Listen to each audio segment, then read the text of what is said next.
Yeah. 30 tahun konflik, hutan jadi benteng. 20 tahun damai, kenapa malah genting? Ini pertanyaan untuk Indonesia dan juga Aceh di pemerintahan. 30 tahun peluru bersiur di gunung dan rimba. Leser masih hijau, sungai masih bernyawa. Kini damai datang, semua bilang kemenangan. Tapi alat berat masuk bawa izin dan kepentingan. Sawit meluas, jalan dibuka ke pedalaman. Bukit dibelah atas nama pembangunan. Kalau hutan hilang, siapa yang tanggung akibat rakyat di bawah yang terendam saat banjir datang mendekat? Jakarta bicara investasi dan pertumbuhan, tapi desa-desa hitung kerugian dan kehancuran. Kayu keluar, hasil bumi terus berjalan. Yang tersisa longsor, banjir dan kerusakan. Hey! Damai untuk siapa, rakyat atau pemodal? Kalau hutan habis, siapa nanti yang menyesal?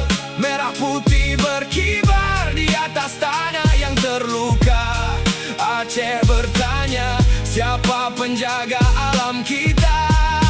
Damai untuk siapa? Untuk siapa sebenarnya? Kalau sungai keruh dan gunung mulai binasa, konflik selesai, tapi perjuangan belum usai. Jaga tanah ini atau kita perang kembali saja. Dan Aceh juga harus bercermin pada diri. Jangan semua salah dilempar ke Jakarta sendiri. Karena izin ditandatangani bukan hanya di pusat. Ada stempel daerah yang ikut memberi tempat. Yang dulu bicara rakyat kini duduk di kursi. Janji menjaga bumi perlahan jadi mimpi. Kalau hutan dijual demi angka dan jabatan, apa beda perjuangan dengan perdagangan? Leser bukan warisan untuk satu generasi, tapi titipan anak cucu sampai nanti. Harimau, gajah, orang hutan kehilangan rumah, sedangkan manusia sibuk menghitung jumlah. 30 tahun peluru, 20 tahun janji. Kalau damai artinya kami mati pelan-pelan begini. Lebih baik jujur saja, atur adil, atau kita perang kembali saja. Pemerintah pusat dan daerah dengar baik-baik. Pembangunan tanpa keseimbangan bisa jadi petaka yang naik. Jangan tunggu banjir besar datang menyapa, baru semua sibuk mencari siapa yang salah. Karena hutan bukan sekadar pohon berdiri, dia penjaga sungai, udara, dan kehidupan ini. Kalau loser hilang, tak ada tombol ulang.